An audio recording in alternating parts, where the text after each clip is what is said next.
From Keene in the Shire, the Liberty Media capital of the world, this is Daryl W. Perry, host of FPP Radio News for Friday, April 8th, 2016. Silver is trading at $15.25 per ounce. Gold is valued at $1,236 per ounce. And according to BitcoinAverage.com, the average price of Bitcoin is $426. Antiwar.com reports Syrian rebels from a Free Syrian Army faction have claimed a military victory over the Islamic State in the northern Aleppo province, claiming the capture of the town of Al-Ray. The group is claiming it will continue its advance until it seizes all territory held by the Islamic State. This is the latest in a series of pushes by various factions against territory held by the Islamic State, with the Syrian government, the Kurdish YPG, and the rebel group Falak al-Sham all also involved in offensives taking territory away from the Islamic State around Syria. This was a major goal of the Syria ceasefire, which began in February and deliberately excluded the Islamic State in the hopes that everyone would shift their focus to the enemy they could fight without risking the ceasefire. It took a while, but this seems to be the case. This has shifted focus onto territory held by the Islamic State along its frontiers, and the group has so far been able to defend its primary bases of operation around Raqqa and Deir ez-Zor.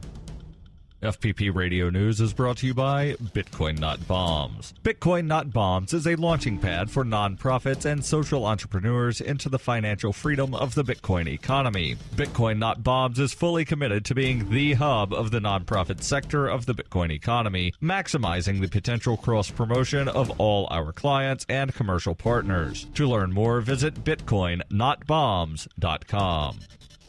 UPI reports Miami authorities on Thursday announced nearly 24 arrest warrants for associates aligned with drug lord Joaquin El Chapo Guzman, all of whom were allegedly involved in an underground drug money laundering scheme. Nearly a dozen Miami-Dade businesses are linked to the operation, which investigators say moved millions of dollars in illegal cocaine profits to Colombia. Prosecutors announced arrest warrants for 22 people, some of whom have been taken into custody and some still at large. State Attorney Catherine Fernandez-Rundle said at a news conference on Thursday afternoon, the organization we are attacking today was capable of laundering approximately $1 million per month through businesses just in the Miami area. 3 of the suspects were arrested in Miami this week, 1 in Boston and 1 in Colombia. Most of those sought are still fugitives. Thursday's announcement follows a 2-year investigation called Operation Neymar, conducted by agents within the Department of Homeland Security, Miami-Dade Police, and Florida prosecutors. For nearly 40 years, Roberts & Roberts Brokerage has been a trusted source for buying and selling precious metals like gold and silver. They also take Bitcoin for precious metal purchases and have permanently removed the minimum purchase amount for all orders paid in the digital currency. Call Roberts & Roberts today for knowledgeable advice on buying and selling precious metals and a forward-thinking approach to new technologies. 800-874-9760 or visit online at rrbi.co.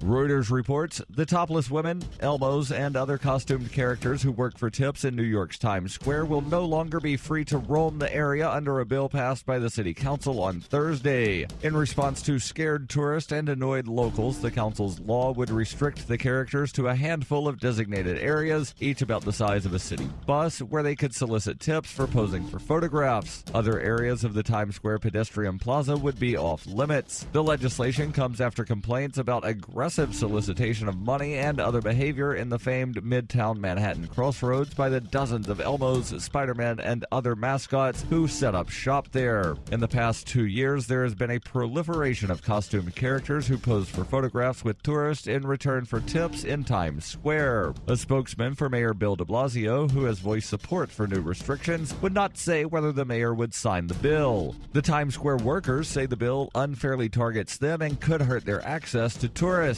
Keith Albahay, who works as a green-haired Joker character, told a hearing last week that he and his colleagues do not harass people or block traffic, adding that some tourists complain when they realize they're supposed to tip a few dollars for the photos. To the Times Square Alliance, the business association that helped write the bill, it is a quality-of-life issue. In 2015, more than 300 costumed characters, topless women, and ticket vendors worked in Times Square. This has been FPP Radio News, online at fppradio.com.